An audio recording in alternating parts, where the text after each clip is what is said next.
You are watching KVC GK. आप देख रहे हैं केवीसी जीके।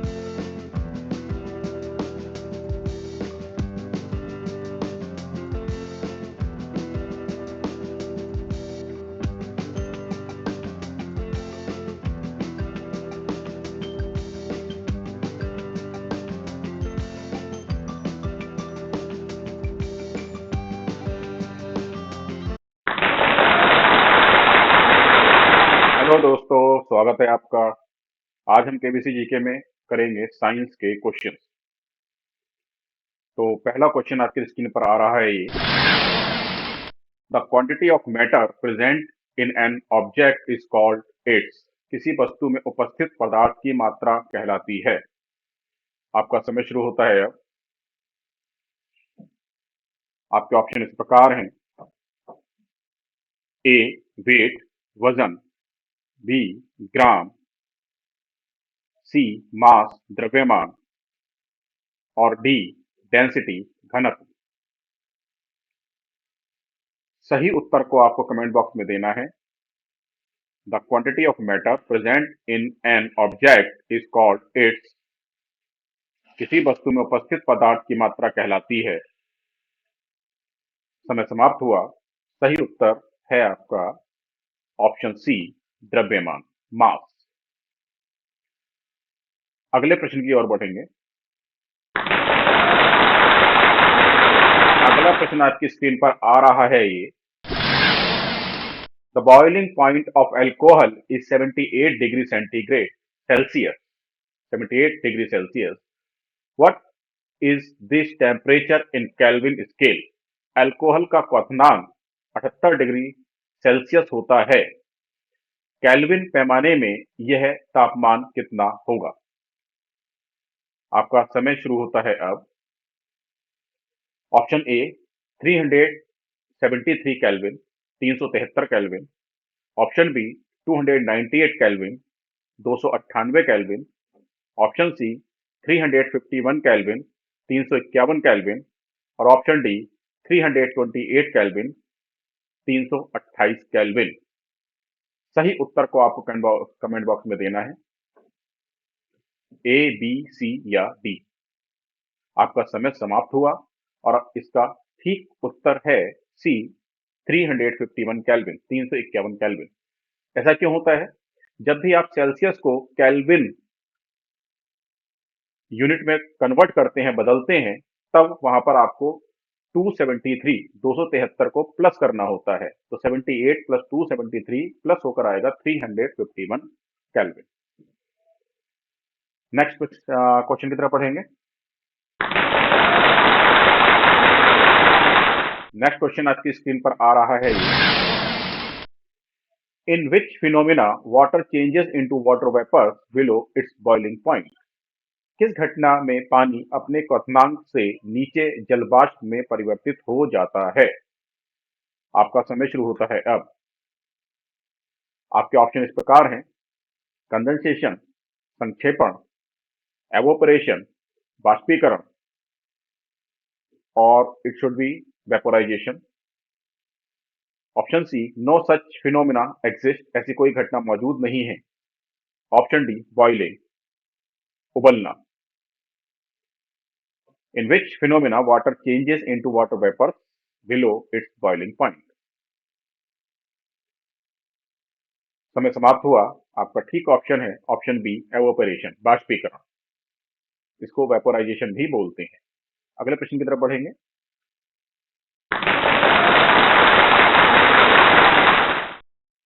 अगला प्रश्न आपकी स्क्रीन पर आ रहा है। The liquid which has the highest rate of evaporation is. वह तरल पदार्थ जिसकी बाष्पीकरण दर सबसे अधिक है। आपका समय शुरू होता है अब। ऑप्शन इस प्रकार है। Petrol, nail polish remover, water. और option D alcohol. The liquid which has the highest rate of evaporation. वह तरल पदार्थ जिसकी बाष्पीकरण दर सबसे अधिक है। ए, बी, सी या डी में से कौन सा ऑप्शन ठीक है वो आपको यहां देना है।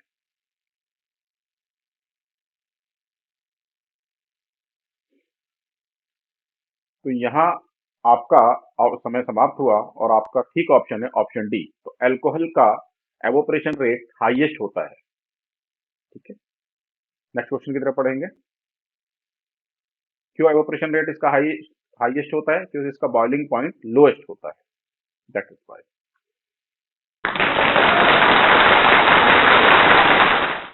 अगला प्रश्न स्क्रीन पर आ रहा है ये। When we put some crystals of potassium permanganate in a beaker containing water, we observe that after some time, whole water has turned into pink. This is due to। जब हम पानी से भरे बीकर में पोटेशियम परमैंगनेट के कुछ crystal डालते हैं तो हम देखते हैं कि कुछ समय बाद पूरा पानी गुलाबी हो गया है। इसकी वजह है। समय शुरू होता है अब। आपके ऑप्शन इस प्रकार है, डिफ्यूजन प्रसार, option B melting of potassium permanganate crystal, potassium permanganate crystal का पिघलना, ऑप्शन सी बॉइलिंग उबलना, option D sublimation of crystals. सही उत्तर को आपको कमेंट बॉक्स में देना है।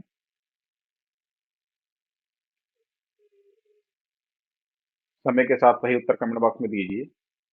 आपका समय समाप्त हुआ और इसका ठीक उत्तर है डिफ्यूजन। तो ये जो प्रक्रिया है इसको हम बोलते हैं डिफ्यूजन। नेक्स्ट क्वेश्चन की तरफ पढ़ेंगे। अगला प्रश्न आपकी स्क्रीन पर आ रहा है ये। The state of matter which consist of super energetic particles in the form of ionised gases is called. पदार्थ की वह अवस्था जिसमें आयनीकृत गैसों के रूप में अति ऊर्जावान कण होते हैं कहलाती है। आपका समय शुरू होता है अब। ऑप्शन इस प्रकार हैं, बॉस आइंस्टीन घनीभूत, Bose Einstein condensate, option B plasma state, plasma अवस्था, ऑप्शन सी गैसियस स्टेट, गैसीय अवस्था, और ऑप्शन डी लिक्विड स्टेट, तरल अवस्था। सही उत्तर को कमेंट बॉक्स में दीजिए। समय के साथ सही उत्तर कमेंट बॉक्स में दीजिए। आपका समय समाप्त हुआ। आपका ठीक उत्तर है प्लाज्मा स्टेट। पदार्थ की वह अवस्था जिसमें आयनीकृत गैसों के रूप में अति ऊर्जावान कण उपलब्ध होते हैं कहलाती है प्लाज्मा अवस्था। अगले प्रश्न की तरफ पढ़ेंगे। अगला प्रश्न आपकी स्क्रीन पर आ रहा है ये।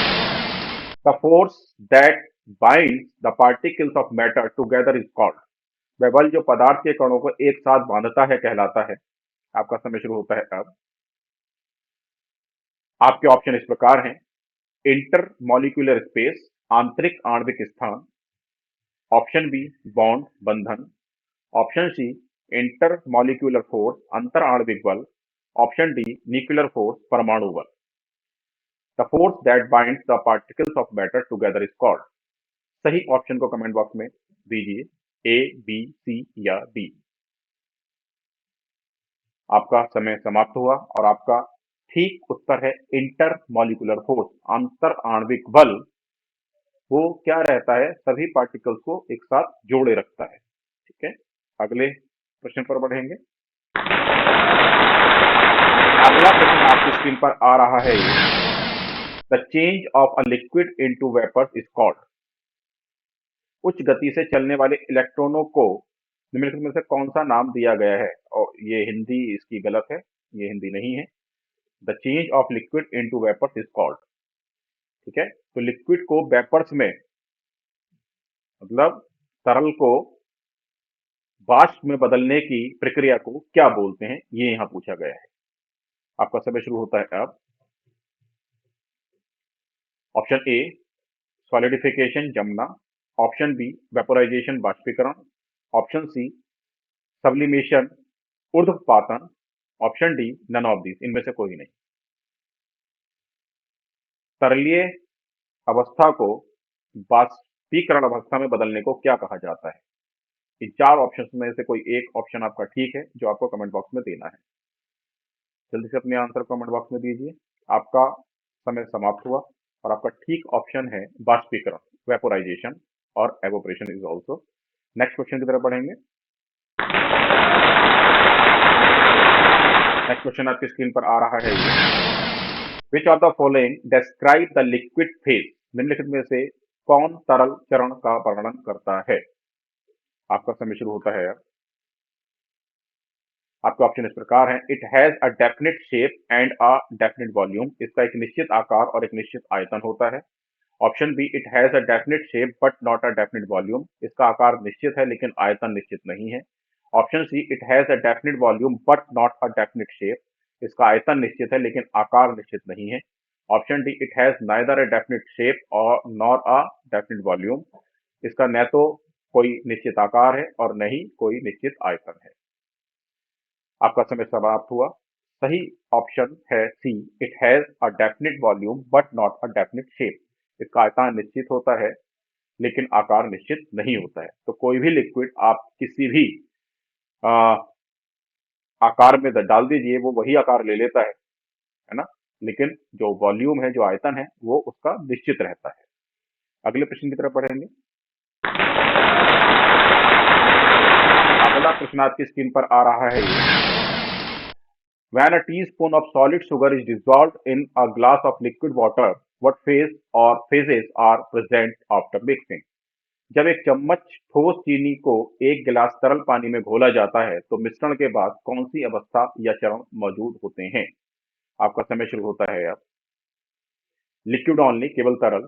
स्टिल सॉलिड एंड लिक्विड, अभी भी ठोस है और तरल है। ऑप्शन सी, सॉलिड ओनली, केवल ठोस। Option D, none of these, इनमें से कोई नहीं। When a teaspoon of solid sugar is dissolved in a glass of liquid water, what phase or phases are present after mixing? सही उत्तर को कमेंट बॉक्स में देना है, ए, बी, सी या डी को आप कमेंट बॉक्स में दीजिए कौन सा उत्तर सही है आपका। समय समाप्त हुआ और आपका ठीक उत्तर है लिक्विड ओनली, केवल तरल। तो जब आप शुगर को और वाटर को डिसॉल्व करते हैं, मिलाते हैं, तो वो आपका लिक्विड फॉर्म में ही रहता है। आगे बढ़ेंगे। अगला क्वेश्चन आपकी स्क्रीन पर आ रहा है equal volumes of all gases under similar conditions of temperature and pressure contain equal number of molecules. This statement was made by तापमान और दबाव की समान परिस्थितियों में सभी गैसों की समान मात्रा में अणुओं की समान संख्या होती है। ये कथन निम्न द्वारा दिया गया था। आपका समय शुरू होता है अब। आपके ऑप्शन इस प्रकार हैं, John Dalton, option B Berzelius, option C Gay इसार, option D Avogadro. Equal volumes of all gases under similar conditions of temperature and pressure contain equal number of molecules. This statement made by। सही उत्तर को comment box में दीजिए। समय समाप्त हुआ और आपका ठीक उत्तर है डी, एवोगैड्रो। तो ये स्टेटमेंट एवोगैड्रो ने दिया था कि तापमान और दबाव की समान परिस्थितियों में सभी गैसों की समान मात्रा में अणुओं की संख्या समान रहती है। अगले प्रश्न की तरफ पढ़ेंगे।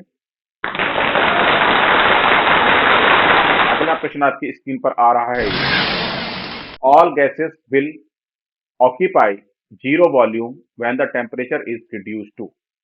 तापमान कम होने पर सभी गैस शून्य आयतन घेर लेंगी, तो वो टेम्परेचर आपको बताना है। आपका समय शुरू होता है अब।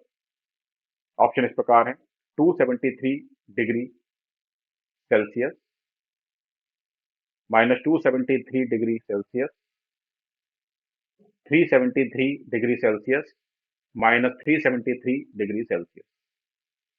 तो कौन सा वो टेम्परेचर है जिसमें गैस शून्य आयतन घेरती है।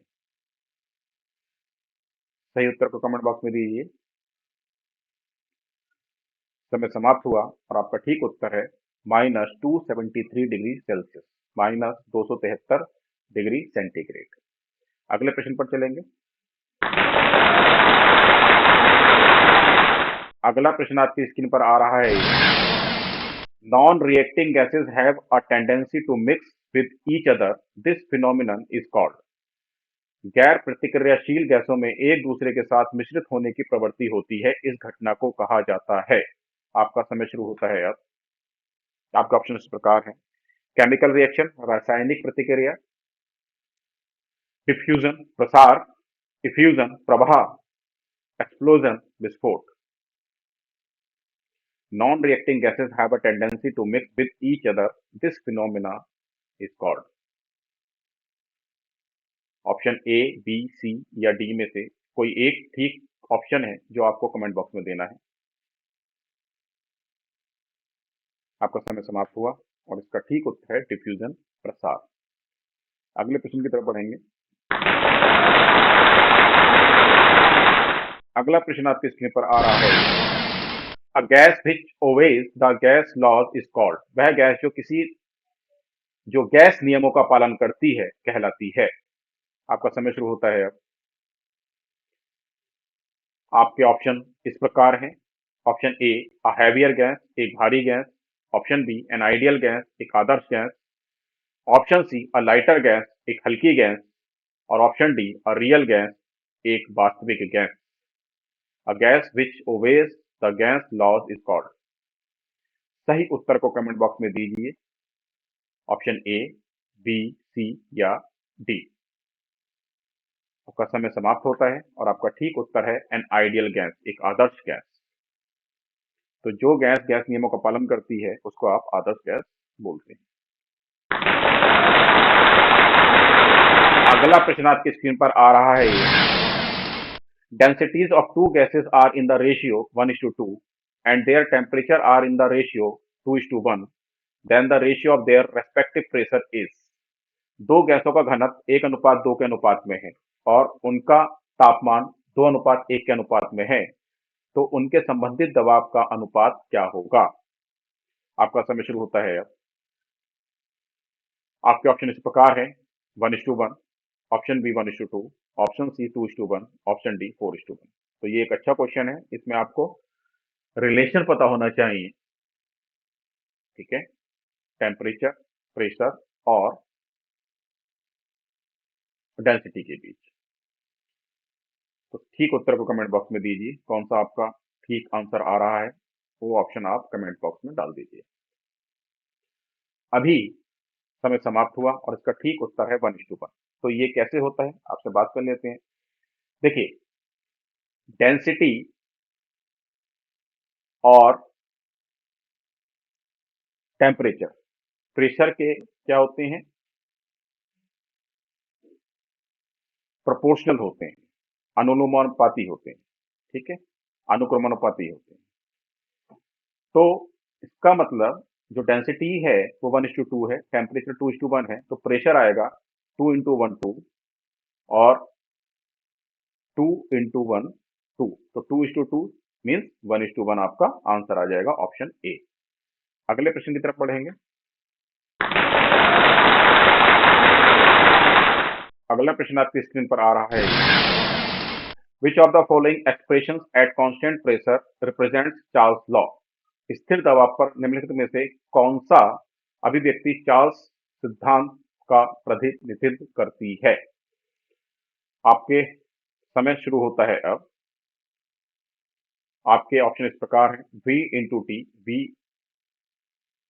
represent to volume, T temperature is equal to constant, P × V is equal to constant, P pressure, V volume, V upon T is equal to constant, V volume, T temperature और none of the above। सही उत्तर को comment box में आपको देना है। तो यहाँ समय समाप्त हुआ और आपका ठीक उत्तर है V upon T is equal to constant। ठीक है, V upon T that is constant।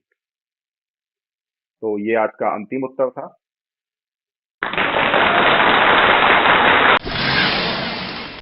Subscribe the channel, like अगर आप पसंद करते हैं लाइक जरूर कीजिए, वीडियो को ज़्यादा से ज़्यादा लाइक कीजिए। कमेंट्स भी जरूर दीजिए, जो भी आपके वैल्यूएबल कमेंट्स हैं वो भी दीजिए। आप आंसर तो कमेंट्स में देते ही देते हैं, बाकी और भी जो आपको लगता है वो कमेंट्स आप हमें भेज सकते हैं और ज़्यादा से ज़्यादा लोगों तक इसको शेयर कीजिएगा। Thank you very much. मिलते हैं अगली वीडियो में।